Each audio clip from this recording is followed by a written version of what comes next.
Dion, bonjour. Bonjour. En 2007, vous avez créé votre entreprise qui s'appelle Pasta Party, ce qui a fait que vous avez arrêté de travailler en tant que journaliste économique. Pourquoi est-ce que cette décision, pourquoi est-ce que vous avez décidé de créer votre entreprise?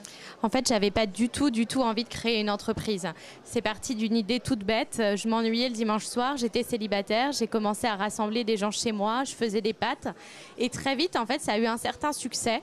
Et toutes les semaines, j'avais de plus en plus de demandes. Et je me suis dit, bon, je vais essayer, je vais le faire un jour dans un restaurant, je vais faire payer les gens et je vais voir si ça fonctionne. Et la première soirée, c'était en juin 2007, il y avait une 50aine de personnes célibataires. Et je m'étais dit, bon, après cette soirée, j'arrête tout. Je recommence ce que je sais faire, c'est-à-dire du journalisme. Et après cette soirée, on m'a dit, mais c'est quand la prochaine? Et pourquoi ça n'existe qu'à Paris? Et pourquoi tu le fais pas à Lyon? Et pourquoi tu le fais pas pour les gens qui sont divorcés? Tout d'un coup, plein de questions. Et en fait, j'ai jamais voulu créer une boîte. C'est vraiment le marché qui est venu à moi. Et je me suis dit, mais en fait, s'il y a tellement de demandes, c'est qu'il y a une attente qui n'est pas satisfaite. Et j'ai pris la décision de quitter donc mon job bien tranquille en CDI pour me lancer dans l'aventure.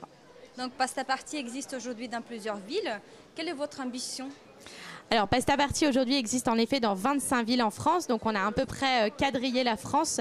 L'idée, ça serait peut-être de le lancer en Europe également, parce que le problème du célibat, ça touche tous les pays européens et tous les pays occidentaux.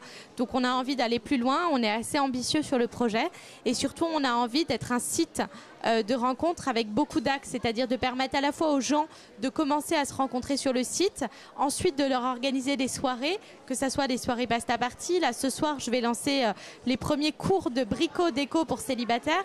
Donc on veut aller très loin et inventer plein de choses pour permettre aux gens de se rencontrer de façon conviviale et sympathique. Quels sont les outils numériques que vous utilisez dans votre activité? Est-ce que vous avez des exemples concrets? Alors je suis évidemment complètement accro à mon iPhone que je ne quitte jamais. Je crois que même la nuit je regarde mes mails, donc c'est complètement catastrophique.